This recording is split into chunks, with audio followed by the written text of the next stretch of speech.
오늘은 지난주에 이어서 기독교 영성 베이지 기초 두 번째 설교 시간이 되겠습니다. 오늘은 기도에 대한 주제를 다루려고 합니다. 기도에 대한 말씀 여러분하고 나누려고 합니다. 기도는 이중적인 의미를 갖고 있습니다. 무슨 말이냐? 우리를 향한 의무이기도 하고 동시에 특권이기도 합니다. 그러니까 크리스천이라면 예수 그리스도를 믿는다고 한다면 사명처럼 의무로 책임으로 주셨을 뿐만 아니라 오직 기독교인들에게 마치 특권처럼 주신 것이 기도라는 것이죠. 계명이자 약속이고 영성의 기초 중에 하나입니다. 어떻게 본다면 말씀과 기도와 말씀 이 두 가지는 우리가 가장 가장 은혜를 처음 받을 때로부터 가장 은혜가 필요할 때까지 우리 삶의 기초가 되는 것이고 우리 영성의 기초가 되는 것이죠. 루터가 이 기도를 굉장히 강조하는데요. 루터가 말씀을 강조하는 것에 있어서는 더 추가적으로 설명드렸을 필요 없을 정도로 여러분 잘 알고 계실 텐데, 루터는 10계명을 주해하면서 3계명, 그러니까 하나님의 이름을 망령되이 일컫지 말라, 이 계명을 기도의 명령과 연결시킵니다. 하나님의 이름을 망령되이 일컫지 말라, 이 말의 핵심은 결국 기도에 대한 명령이다, 이렇게 설명을 하면서 다음과 같이 덧붙이고 있습니다. 거룩한 그분의 이름을 찬양하고 모든 위급한 순간에 그분의 이름을 부르며 기도하라는 명령입니다. 그러므로 기도는 우상 숭배 금지, 살인 금지, 도둑질 금지 계명과 같이 매우 준엄한 하나님의 계명입니다. 이렇게 마르틴 루터가 설명을 하죠. 여러분 어떻게 생각하십니까? 기도가 이렇게 중요한 겁니까? 기도가 10계명하고도 연관되는 겁니까? 10계명에 하나님의 이름을 망령되이 일컫지 말라라고 하는 매우 준엄한 명령에 해당이 됩니까? 네, 그렇습니다. 기도는 매우 준엄한 명령입니다. 예수님이 한 번은 귀신 때문에 병들었던 남자아이를 고치신 적이 있으셨는데요.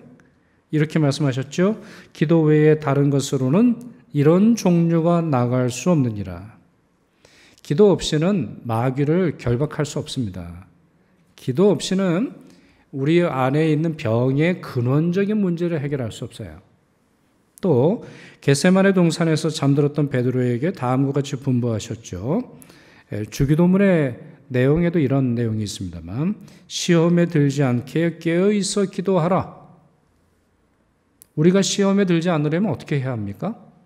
우리의 생각, 우리의 마음, 아니면 우리의 판단, 우리의 계획이 마귀의 시험, 마귀의 유혹에 넘어지지 않으려면 어떻게 해야 되나요? 기도 없이 안 되는 거예요. 그러니 예수님께서는 잠들었던 베드로와 제자 둘, 다 해서 이제 세 사람입니다만, 이들을 깨워서 제발 좀 기도하라, 이렇게 분부하고 계시는 것이죠. 구약의 선지자 사무엘은 기도 쉬는 것을 범죄로 여겼습니다. 그리고 오늘 조금 전에 읽었던 것처럼 데살로니가 교회 교인들을 향해서 항상 기뻐하고 쉬지 말고 기도하고 범사에 감사하라, 이것은 너희를 향한 하나님의 뜻이니라, 그렇게 설명을 하고 있습니다. 하나님의 뜻이라는 말은 무슨 말입니까? 하나님의 결정사항이라는 거예요. 이 세 가지를 지키지 않을 때는 하나님의 뜻에 올바로 순종할 수 없다는 것입니다. 바울은 실제로 가르치기만 한 것이 아닙니다. 그가 어떻게 기도했는지를 살펴본다면 그는 항상 기도하라, 쉬지 말고 기도하라 라고 하는 그 메시지대로 살았던 것을 우리가 확인해 볼 수 있습니다. 자, 그 내용을 한번 볼까요? 데살로니가전서 2장 13절, 우리가 하나님께 끊임없이 감사함은 그랬어요. 그리고 조금 뒤에 데살로니가 후서 1장 보시면 항상 너희를 기도함은, 끊임없이 항상 기도하고 감사하고 있다고 하는 것이죠. 또한 다음 말씀도 한번 보시겠어요? 로마서 1장 9절에 로마 교인들을 향해서 이렇게 언급했는데요. 항상 내 기도에 쉬지 않고 너희를 말하며 자, 반복되는 말들이 있죠. 항상, 쉬지 않고. 디모데후서 1장 3절입니다. 디모데는 바울이 특별히 아꼈던 제자이자 영적인 아들 같은 사람인데 내가 밤낮 간구하는 가운데 쉬지 않고 너를 생각하며 그랬어요. 자, 반복되는 단어가 뭐예요? 쉬지 않고, 끊임없이, 항상 계속 나오는 것을 볼 수 있습니다. 그런 점에서 여러분, 데살로니가전서 5장에 있는 이 말씀을 우리가 바로 이해하는데 쉬지 말고 기도하라, 쉬지 말고 기도하라. 이 말은 어떤 기도의 횟수, 아니면 기도를 얼마나 오래 해야 하느냐, 아니면 얼마나 자주 해야 하느냐라고 하는 시간의 개념이 아니라는 것을 알 수 있어요. 이거는 시간에 대한 문제가 아니에요. 이것은 우리의 가장 작은 일에도, 우리의 가장 짧은 순간에도 기도로 충만하라고 하는 말씀이에요. 우리의 삶의 전체가 기도로 충만해서 우리가 기도를 하는 것인지 기도가 우리의 삶을 이끄는 것인지 판단하기도 쉽지 않을 정도로 기도하고 또 기도하라고 하는 것이죠. 성경에서 그렇게 기도하신 분을 꼽으라고 한다면 단연코 예수 그리스도를 꼽을 수 있습니다. 우리가 복음서에서 주님의 살, 또 주님의 사역을 연구하다 보면 예수께서 우리의 기도를 받으시는 구주이시면서 동시에 끊임없는 기도의 모범을 통해 우리에게 기도를 가르치신 선생님이라고 하는 것을 깨달을 수가 있습니다. 또한 기도를 제자들에게 명령하신 것도 확인할 수 있죠. 다시 말해서 예수 그리스도의 삶에 있어서, 예수 그리스도의 사역에 있어서 기도를 빼놓고는 예수님의 생애와 예수님의 사역을 설명할 수 없다라고 하는 말인 것이죠. 저는 오늘 설교 중에서 예수님의 6장면을 살펴보려고 합니다. 예수님께서 기도하셨던 6장면을 살펴보려고 하는데 이 모습을 가만히 묵상하다 보면 우리가 왜 기도해야 하는지, 기도의 결과가 무엇인지, 또한 기도함으로 말미암아 우리가 얻을 수 있는 결론이 무엇인지를 정말 잘 배울 수 있어요. 그리고 어떻게 보면 여러분들 사복음서가 우리에게 기도의 교과서예요. 예수님의 모습을 묵상하고 예수님을 닮아가고 예수님처럼 기도하고 예수님께서 하셨던 것처럼 우리가 기도한다고 할 때 우리는 정말 기도의 용사가 될 수 있는 것이죠. 자, 첫 번째 장면입니다. 예수님께서 세례를 받으신 후에 벌어진 일인데요. 예수님께서 세례를 받으신 후에 하늘이 열리고 성령이 강림하실 뿐만 아니라 성부 하나님의 음성을 듣게 됩니다.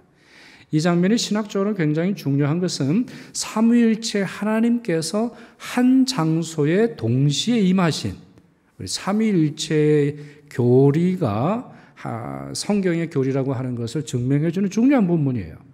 자, 그런데 누가복음에 보시면 그와 같은 일이 언제 벌어졌는지를 설명하고 있어요.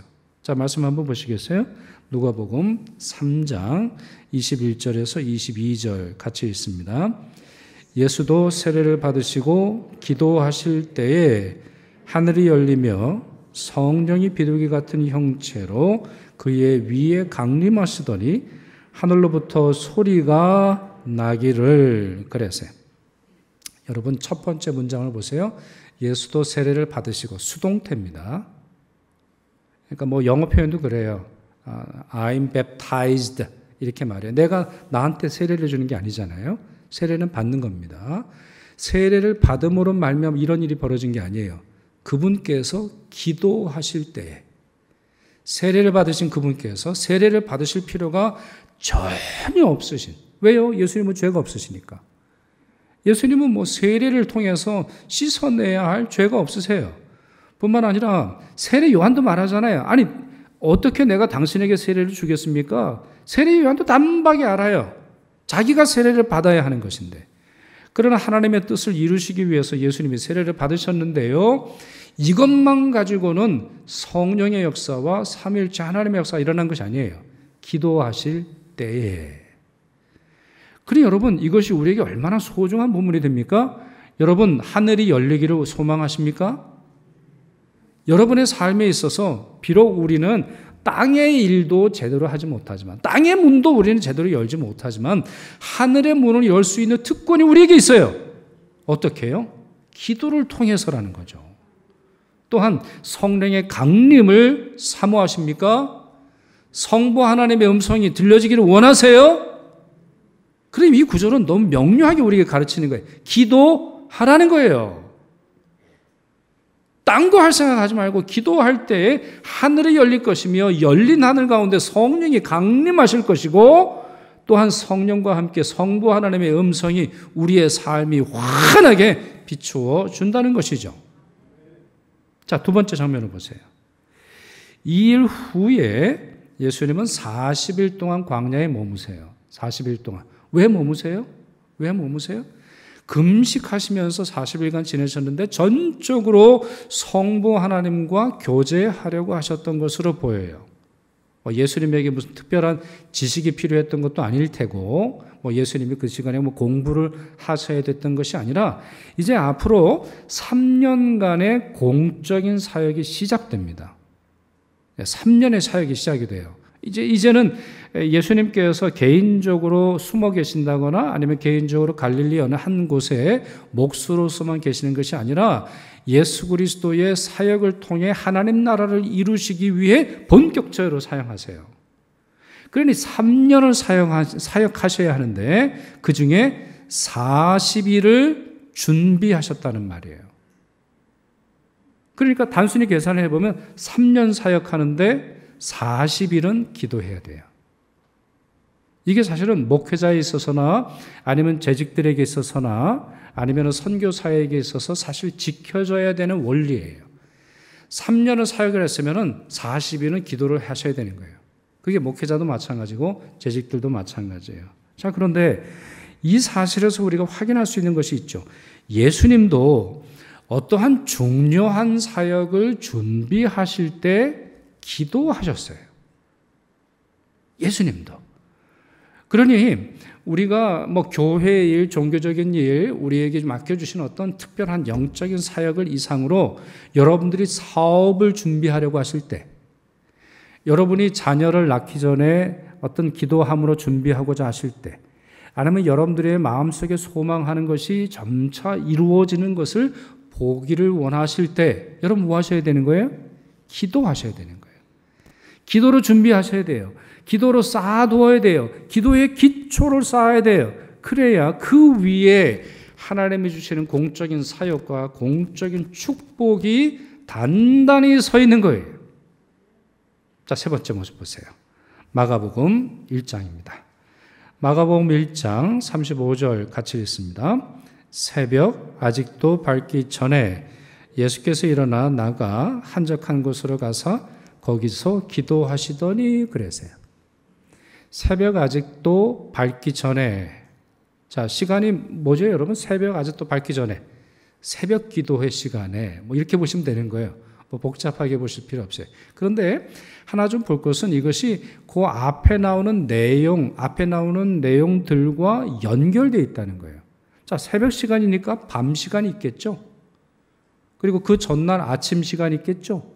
그 전날 낮 시간이 있을 거 아니에요? 근데 마가복음 1장을 보시면 예수님이 그 전날 뭐 하셨는지를 기록하고 있어요. 매우 흥미로운 것은 예수님께서 기도하시던 장면들을 묘사할 때 단순히 예수님이 기도하셨다라고 되어 있지 않고 상황들이 언급이 되어 있어요. 어느 때에, 어느 순간에, 왜, 어제는 무슨 일이 있었고 앞으로는 무슨 일이 있었는지 계속적인 연결되는 상황이 언급되어 있는 것을 볼 수 있는데 이 본문도 마찬가지입니다. 새벽, 아직 동이 터오르기 전에 예수님께서 일어나셨는데 그 전날 예수님은 굉장히 바쁘셨어요. 정말 바쁘셨어요.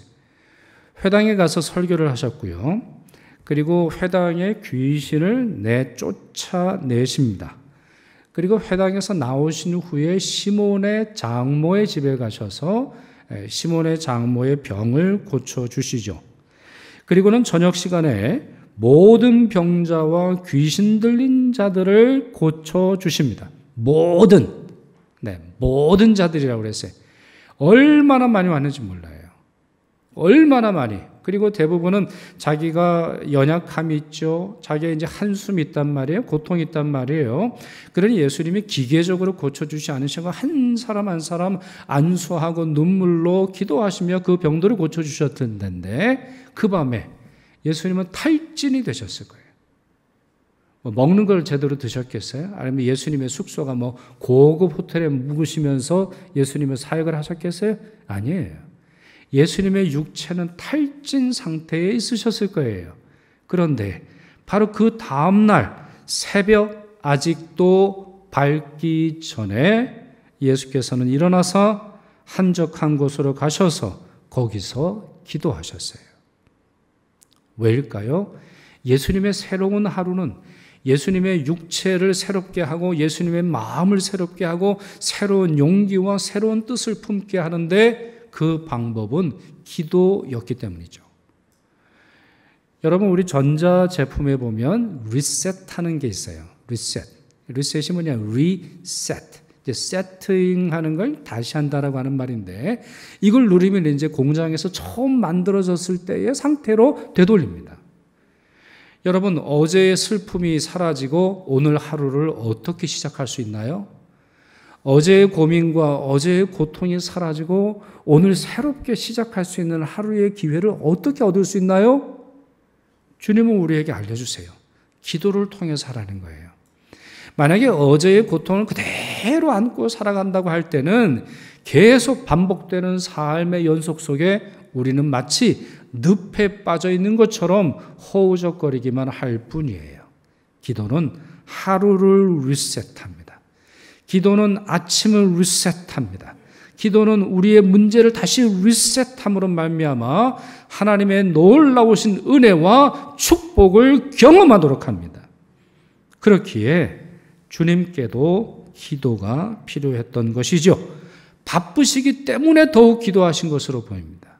바쁘시기 때문에 기도를 취소하거나 기도를 미룬 것이 아니라 가장 먼저 기도하셨던 것으로 보입니다. 자, 네 번째, 누가복음 6장에 있는 말씀인데요.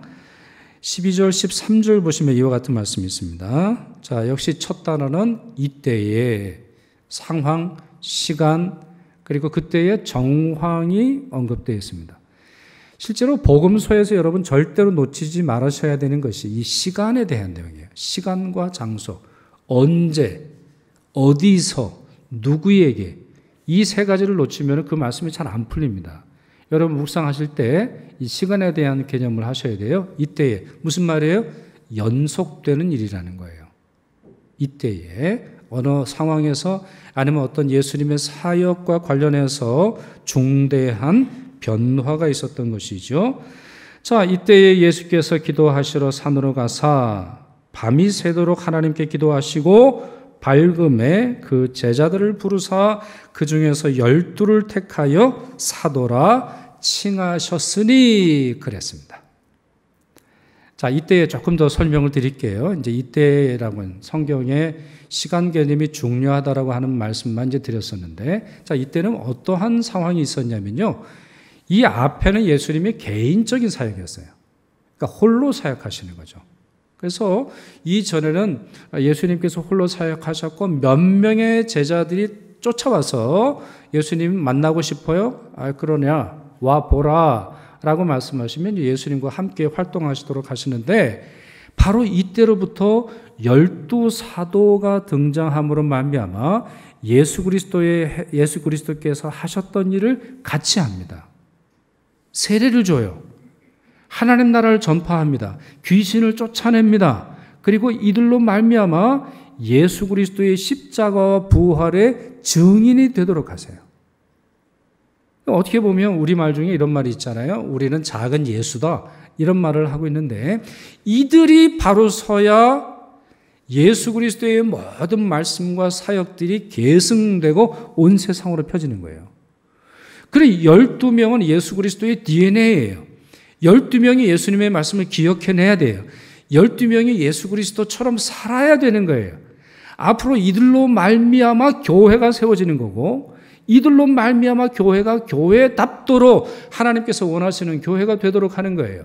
그러면 12명을 어떻게 선택할 거예요? 누가 적합한 사람인 줄 확인할 겁니까? 누가 정말 이와 같은 놀라운 예수 그리스도의 일을 하며 예수 그리스도의 사명을 가지고 앞으로 사역할 거예요? 어떻게 확증할 거예요? 어떻게 확인할 거예요? 어떻게 증명할 거예요? 도대체 제대로 된 사람을 누가 어떻게 확인할 거예요? 예수님의 방법은 기도였어요. 아침이 새도록 밤 전체를 꼬박 세우시면서 예수님은 기도하심으로 말미암아 사람을 세우셨어요. 기도가 먼저고 사람이 그 다음에 오는 겁니다. 기도가 쌓여야 사람이 제대로 세워지는 거예요.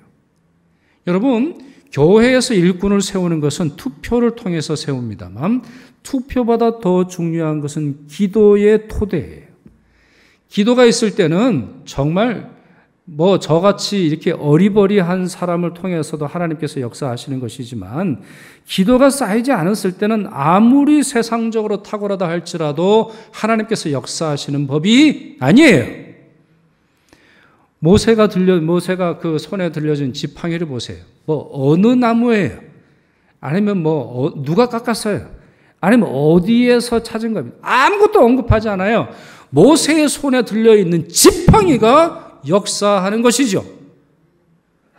예수님처럼 우리는 일꾼을 세울 때, 복음의 파수꾼을 세울 때, 그리스도의 증인을 세울 때 기도가 쌓여야 되는 것이에요.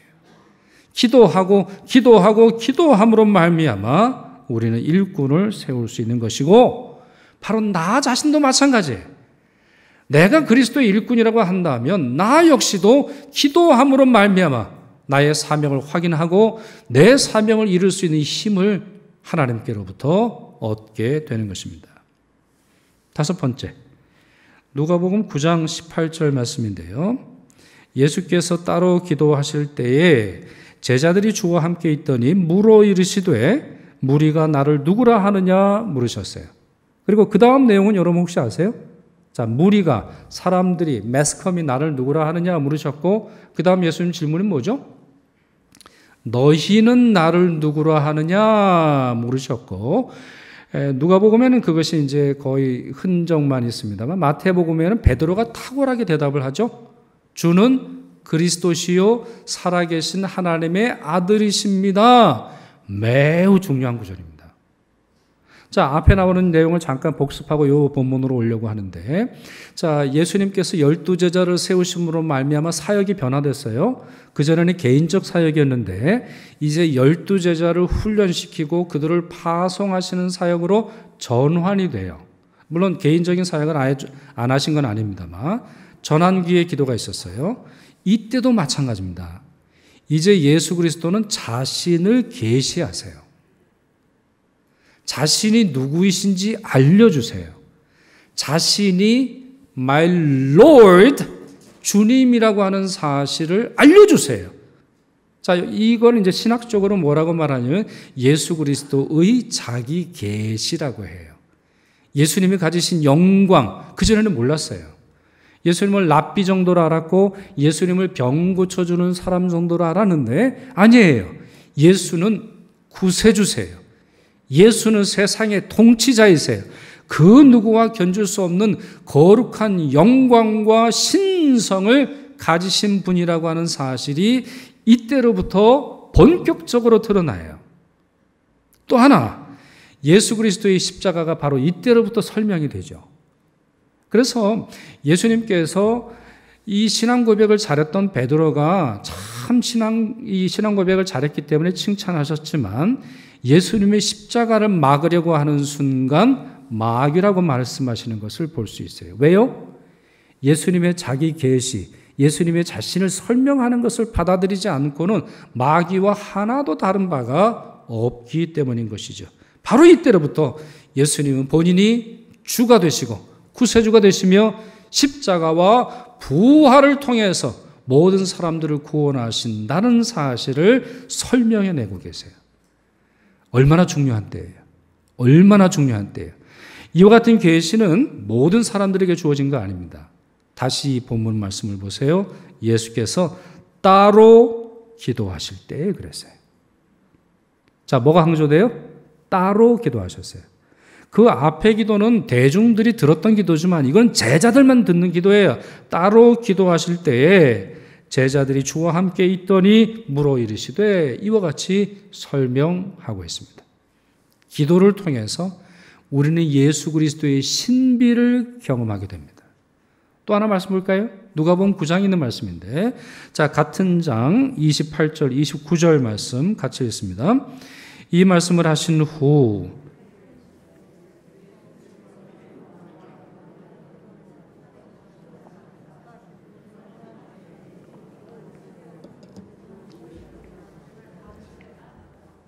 네.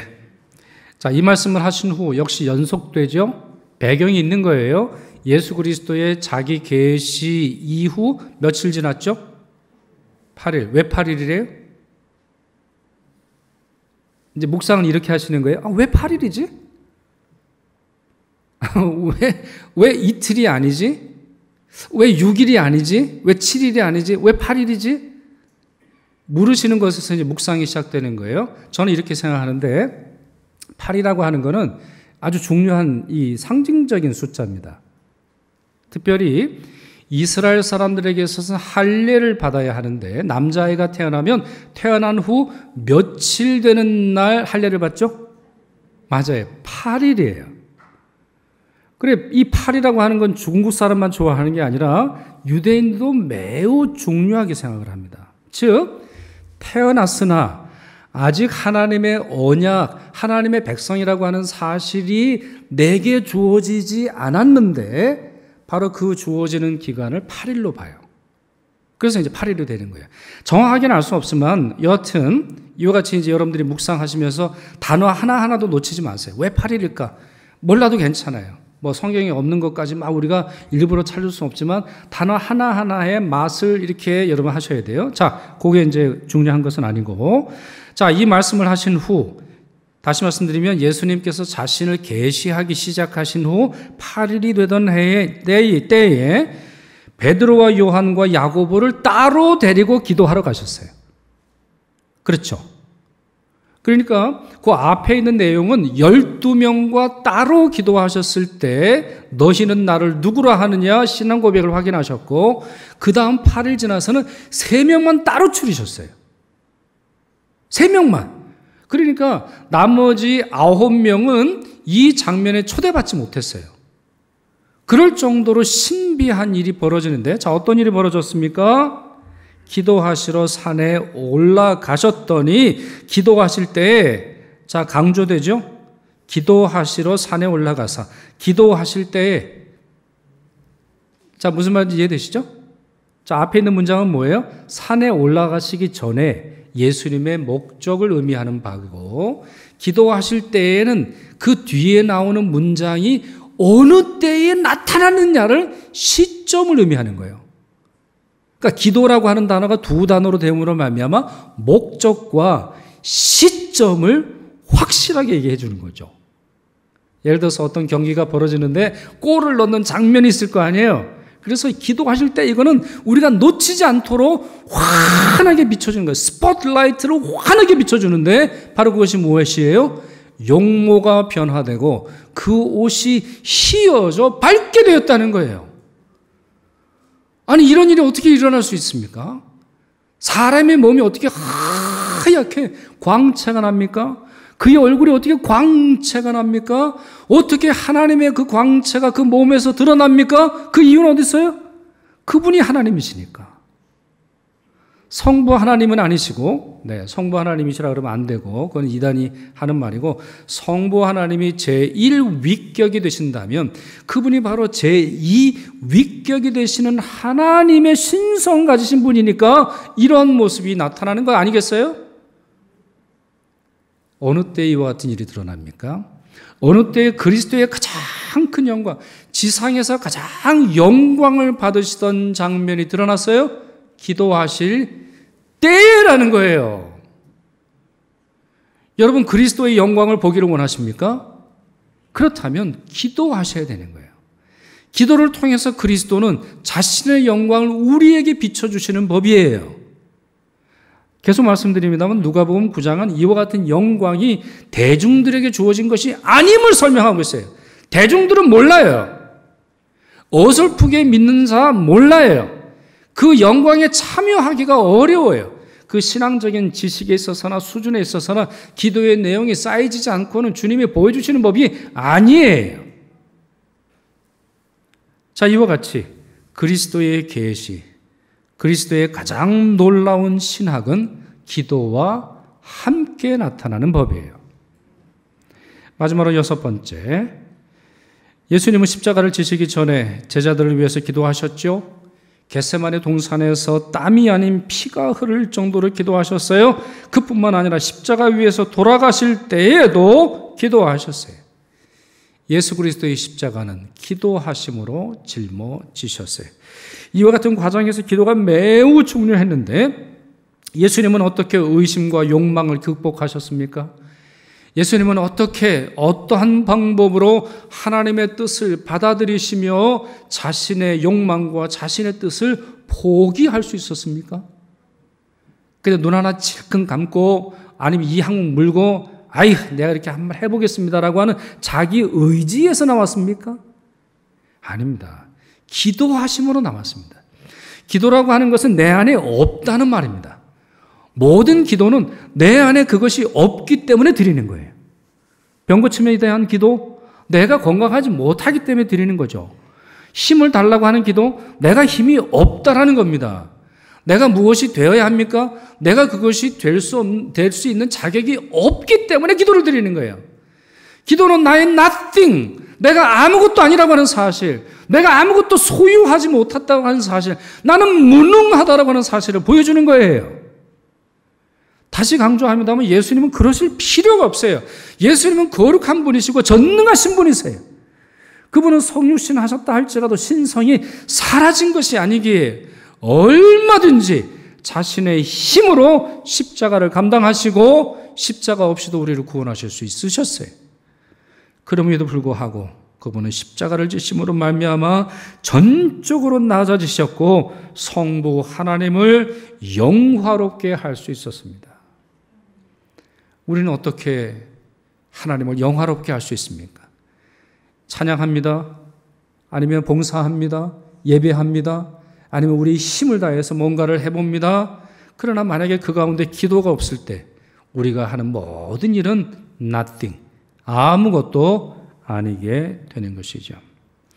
그렇게 예수님이 체포되시기 직전 제자들에게 요청한 것이 무엇입니까? 너희들도 기도하라. 너희들도 기도하라. 너희도 제발 깨어서 기도하라.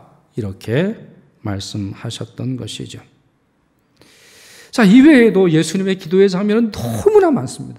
셀 수 없을 정도로 예수님께서 기적을 베푸실 때, 마지막 만찬을 나누실 때, 제자들의 영적인 눈을 뜨게 해주셨을 때, 죄인들의 죄를 씻어주실 때, 마귀와 싸우실 때 예수님은 기도하셨습니다. 이와 같이 예수님은 기도하시고 중단 없이 기도하시고 항상 기도하셨으며 모든 일에 기도하셨던 것이죠. 구약 선지자 하나니가 유다 왕 아사에게 이러한 충고를 했습니다. 아사가 하나님을 의지하지 않고 아람 왕을 의지했기 때문인데요. 여호와의 눈은 온 땅을 두루감찰하사 전심으로 자기에게 향하는 자를 위하여 능력 베푸시나니 그랬어요. 하나님은 찾고 계세요. 누구를요? 기도하는 자를 찾으십니다. 전심으로 하나님이 전부입니다. 전심으로 하나님만 다스리십니다. 전심으로 하나님이 세상의 유일한 구세주라고 하는 사실을 찾고 기도하고 기도하는 자를 하나님도 찾으신다는 것이죠. 이것이 주님의 마음이 아니겠습니까? 예수님께서는 기도하며 사셨고 기도하며 사역하셨습니다. 그리고 자신이 하셨던 것처럼 기도하는 제자들을 찾고 계십니다. 바로 그와 같은 모습으로 베드로도 또한 바울도 많은 사도들도 기도하며 기도할 자를 기도를 요청하고 있습니다. 골로새서 4장 2절 3절 보실까요? 기도를 항상 힘쓰고 기도에 감사함으로 깨어 있으라. 또한 우리를 위하여 기도하되 하나님이 전도할 문을 우리에게 열어주사 그리스도의 비밀을 말하게 하시기를 구하라. 이렇게 부탁했습니다. 여러분, 바울은 기적이 거의 일상과 같은 사람 아닙니까? 그는 기적을 일으켰던 사람이고 성령과 동행했던 사람이고 그를 통해서 하나님은 놀라운 일을 이루셨습니다. 뭐가 모자라서 기도를 부탁하겠어요? 그러나 누군가 함께 기도할 때, 다른 제자들이 기도할 때 그는 기도의 사람이 될 수 있습니다. 단순히 기도라고 하는 총량이 모자라서가 아니라 기도하는 자를 세우는 것이야말로 사도의 본분이라는 것을 본문을 통해서 확인할 수 있습니다. 이제 말씀을 맺을까요? 기독교 영성은 사실 그리 어려운 게 아닙니다. 말로 설명하자면 그렇게 어려운 게 아니에요. 예수 그리스도를 닮는 겁니다. 예수 그리스도처럼 사는 겁니다. 그리고 우리의 전 삶에서 예수 그리스도의 향기가 드러나는 데 있습니다. 우리의 전체의 삶에 있어서 우리가 하는 모든 일에 있어서 우리의 존재를 통해서 그리스도를 드러내는 것이 바로 영성입니다. 그렇기에 그리스도의 제자가 기도하지 않을 수 없는 것이죠. 기도는 제자를 제자답게 하고 가장 깊은 영성의 사람으로 만들어 줍니다. 데살로니가 교인들에게 말한 것처럼 이 말씀처럼 쉬지 말고 기도하며 삶의 모든 부분이 기도로 충만한 여러분 모두 되시기를 축원합니다. 기도하겠습니다. 모든 마음으로 창조하시고 다스리시는 아버지 하나님, 저희처럼 연약하고 말의 실수가 많은 자들까지도 기도의 사명 주시니 감사드립니다. 예수 그리스도 우리 주님의 모범처럼 항상 기도하고 모든 일에 기도하며 사명과 사역만 아니라 저희 자신을 위해서도 늘 깨어서 기도하게 하여 주옵소서. 무엇보다 저희의 소원대로 비는 것이 아니라 말씀과 하나님의 뜻을 따라 기도하도록 도와주시옵소서.